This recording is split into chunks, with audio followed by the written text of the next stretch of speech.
का पूरी दुनिया से खात्मा हो रहा है। अल्लाह का ये बहुत बड़ा करम।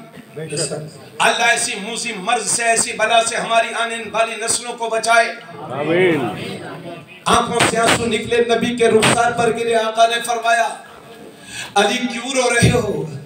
अर्ज करते, या रसूल अल्लाह, मेरी नमाज़ अशर कज़ा हो गई। आका ने अल्लाह की बारगाह में हाथों को उठाया, उन हाथों को जिनके बारे में मेरे इमाम ने कहा इजाबत का सेहरा, इनायत का जोड़ा, दुल्हन बन के निकली दुआए मोहम्मद। अल्लाह के नबी हाथ उठाते हैं, मेरे परवरदिगार, अली तेरे और तेरे हबीब की फरमा बरदारी में था, मेरी इताअत में इसकी नमाज कज़ा हुई है मौला, तो लाज रख ले, सूरज को फिर से पलटा दे। नबी की दुआ कबूल हुई और राबिया हजरत अस्मा बिन्त उमैस कहते हैं कि मैंने अपनी आंखों से देखा कि डूबा हुआ सूरज फिर से पलटा। सुभान अल्लाह, सुभान अल्लाह, अल्लाहु अकबर, या रसूल अल्लाह, या रसूल अल्लाह, या अली, या अली, अल्लाहु अकबर। आका ने फरमाया, अली नमाज अदा कर लो, क्योंकि तेरी नमाज मेरी मोहब्बत में कज़ा हुई है, और जो नबी की मोहब्बत में कुछ कज़ा नहीं होता वहाँ सब अदा ही अदा होता है। सुभान अल्लाह। मौला अली ने नमाज असर पढ़ ली। अब मैंने पूछा, सूरज अब कब डूबेगा? सूरज अब कब डूबेगा? तो सूरज कहता, अली से पूछो इनकी नमाज कब पूरी होगी, क्योंकि मैं पहले निकलता था सारी कायनात के लिए, आज निकला हूँ तन्हा मौलाए इनकी नमाज कब पूरी होगी। सुभान अल्लाह। वो अली और बहादुर ऐसे, हिजरत की रात है, कुफ्फार मक्का बहादुर बड़े बड़े नंबर तलवार लेके खड़े हैं, नबी निकले तो आज ही कत्ल कर दे, काम खत्म। अल्लाह के नबी को हजरत जिब्राइल ने बता दिया, आज हिजरत करना है, कुफ्फार का इरादा अच्छा नहीं है। नबी ने हजरत अली को बुलाया और फरमाया, अली मैं आज की रात हिजरत कर जाऊंगा, मुझे अल्लाह का यही हुक्म है, तुम ऐसे करना, मेरी सब्ज हरी चादर ओढ़ के सो जाना और तुम्हें कोई तकलीफ ना पहुंचा सके। जितनी अमानतें लोगों के मेरे पास हैं सबके हवाले करके ऐसा करना, तुम भी मदीना शरीफ चले आना। हिजरत की रात है, कुफ्फार मक्का ने मुहासरा कर लिया मेरे नबी के घर का। हजरत उस दौर में इतनी हया बाकी थी, जिहादत का दौरा था, मगर उस दौर में किसी के घर में घुस के लोग नहीं मारते थे, मगर आज तो लोग इससे भी ज्यादा आगे बढ़ गए हैं। हजरत तवज्जो फरमाए, कुफ्फार मक्का खड़े हुए हैं, अल्लाह के नबी घर से बाहर निकले, मिट्टी ली और सूरह यासीन की चंद आयतें पढ़ के कुफ्फार मक्का के सरों पर उछाल दी। जिसके सर पे लगी वो देख ही नहीं पा रहा था, और नबी गुजर गए, खड़े खड़े इंतजार कर रहे थे। किसी ने आकर के बताया, किसका इंतजार? बोले नबी का। बोले वो तो चले गए। कहा क्या पहचाना रे? अपने सरों पर मिट्टी देख लो, तुम्हारे सरों पर मिट्टी डाल करके चले गए, वो उन्हें दिखाई नहीं दिया। अगर नेपालगंज में कोई कहे नबी दिखाई नहीं देते, सुन्नियों की मिलाद क्यों होती है, तो उससे कहना, भाई आपके अब्बू जी को भी दिखाई नहीं दिए थे तो बेटे को नहीं दिखाई दे रहे, तो क्या परेशानी है? कल गुरु जी को नहीं दिखाई दिया, शागिर्द और चेहरे को कैसे दिखाई देंगे? हजरत मेरे नबी निकल गए और हजरत अली आराम से सो रहे हैं। सुबह को उठे, 3 दिन तक मक्के में घूमे, किसी ने कुछ नहीं कहा। हजरत पूरी रात सोते रहे, हालांकि मौला अली जानते हैं आज ये नबी का बिस्तर, ये कत्ल का है। आज कुफ्फार इरादे से आए हैं कि नबी का कत्ल करेंगे, तो उस पर सोने के लिए भी तो जिगर चाहिए ना, हिम्मत चाहिए ना। मगर फातेह खैबर उस बिस्तर पर सो गए और पूरी रात आराम से सोए। उनकी जिंदगी में एक दिन किसी ने मौला कायनात से पूछा, क्या रे उस दिन तुम्हें नबी के बिस्तर पर नींद आ गई थी क्या? तो मौला अली फरमाते हैं, लोगों अल्लाह की कसम, जैसी नींद मुझे उस रात आई थी, जिंदगी में कभी ऐसी नींद तुम्हारा नहीं आई। क्योंकि वो रात सोता था तो ये डर रहता था सुबह को आँख खुले या न खुले, लेकिन उस रात सोया था तो मौत का कोई डर नहीं था, क्योंकि मदीने वाले ने जिंदगी की ज़मानत दे दी। सुभान अल्लाह, सुभान अल्लाह। हजरत मोहतरम, हिजरत करके मेरे अली भी मदीना पहुंचे। दिन में सफर आराम करते थे, रात में सफर करते थे। समझ गए भाइयों? और एक बात और है, गौर कीजिएगा, अगर हजरत अली उस बिस्तर पर ना सोते तो उस दिन कुफ्फार हुजूर सल्लल्लाहु अलैहि वसल्लम को तलाशने निकल जाते, तो उन्हें रोके भी रखा और नींद भी पूरी हो रही है।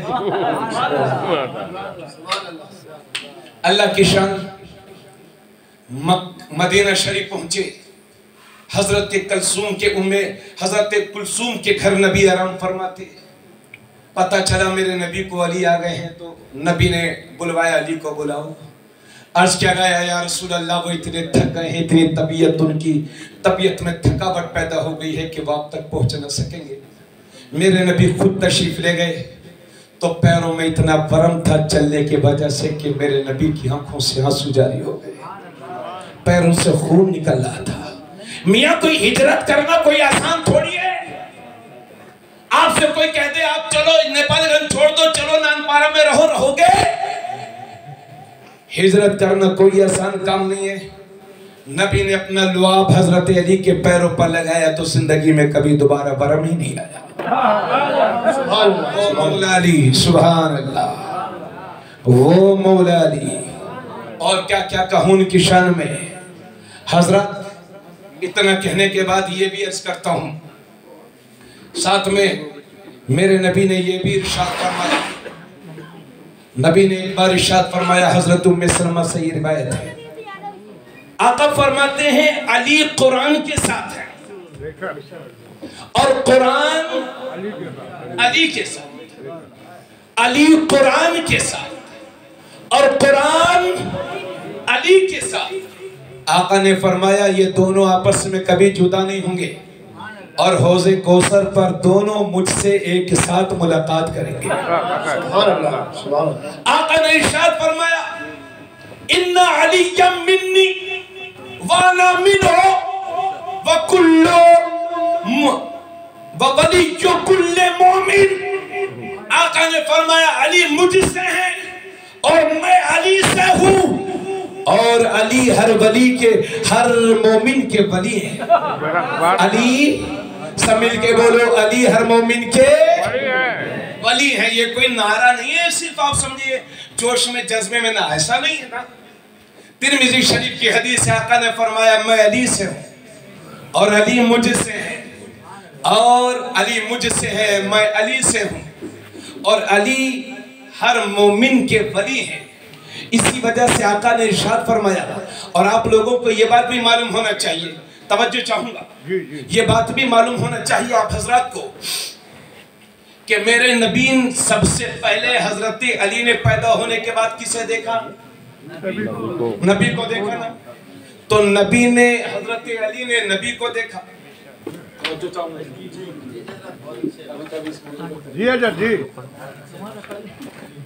नबी ने, अली ने नबी को देखा,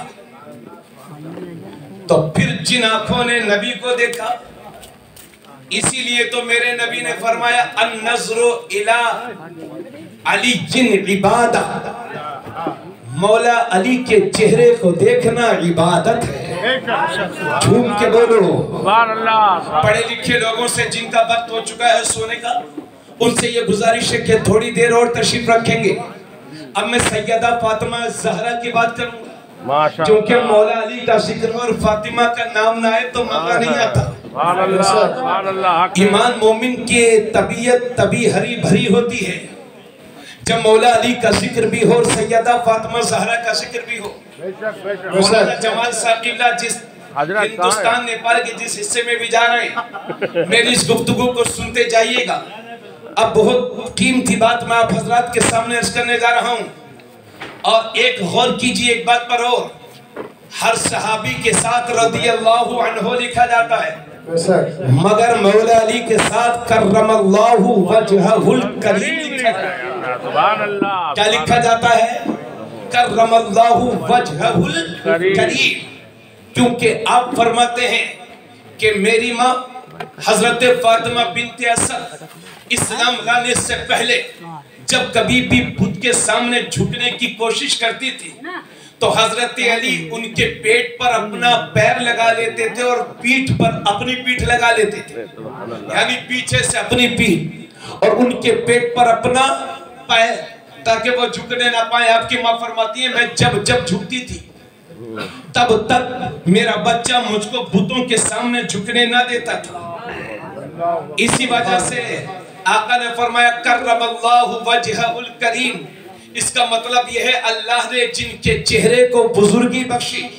और एक वजह और, जब मेरे नबी हजरत अली अपनी माँ के पेट में है, फातिमा बिन्ते असद के पेट में है, तो नबी करीम जब जब तशरीफ लाते थे उनके घर, तो जिधर नबी होते थे उधर हजरत फातिमा के पेट में हजरत अली उधर ही को घूम जाते थे, चेहरा उधर ही को होता था। आपकी माँ बहुत फिर उठ जाती थी। आपकी माँ जब नबी आते थे तो बैठी रहती थी, हमल से है, लेकिन जिधर हुजूर जाते पेट का बच्चा भी उधर ही रुक कर लेता, मजबूरन आपकी माँ उठने लगती थी। हजरत एक बार ऐसा हुआ कि अबू तालिब ने मना किया मत खड़ी हो, तो जब हुजूर इसलिए कि तुम हमल से हो, जब हुजूर तशरीफ लाए तो उन्होंने खड़ा होने का इरादा नहीं किया, मगर जब मौला अली ने अंदर से पैर मारे तो खड़ा होने की उन्होंने कोशिश की। अबू तालिब ने वहीं दबा दिया, पूरी ताकत लगा दी, मगर फिर भी फातिमा बिन्ते असद खड़ी हो गई, क्योंकि इधर अबू तालिब ताकत लगा रहे थे और पेट से फातिह खैबर अपनी ताकत का जलवा दिखा रहे थे। हजरत जिधर नबी चेहरा करते उधर ही हजरत अली अपना रुख अपनी माँ के पेट में कर लेते। इसलिए तो उलमा कहते कर्रमल्लाहु वजहुल करीम, वो अली जिनके चेहरे को अल्लाह ने बुजुर्गी बख्शी। सुभान अल्लाह। इसी वजह से उन्हें कर्रमल्लाहु वजहुल करीम कहते हैं हजरत। लेकिन साथ ही साथ मौला अली ये भी फरमाते हैं कि मेरे हवाले से दो जमातें होंगी। तवज्जो चाहूंगा, मेरी वजह से दो जमातें जहन्नम में जाएंगी। एक वो जमात कि जो मेरी अकीदत में गुलू करेगी जैसे शिया हैं, और दूसरी वो जमात जो मेरी तौहीन करेगी जैसे ये खारजी हैं। हजरत खारजियों की यही कोशिश रहती है। आप ये समझते हैं कि दुनिया में कोई खारजी नहीं है? खारजी अब भी है, लखनऊ में भी खारजी हैं। उनका नाम बदल गया है, पहले अरबियन नाम होता था, अब हिंदुस्तानी और नेपाली नाम होता। लोग समझ नहीं पाते ये खारजी है, मगर हकीकत में वही खारजी है। तो मौला अली फरमाते हैं मेरी वजह से दो तरह के लोग जहन्नम में जाएंगे। एक तो वो लोग जो मेरी अकीदत में गुलू से काम लेंगे, और दूसरे वो लोग जो मेरी तौहीन करेंगे। लेकिन अल्लाह का शुक्र है, सुन्नियों को मौला अली के जिक्र करने के लिए शियों की किताब की कोई जरूरत नहीं है।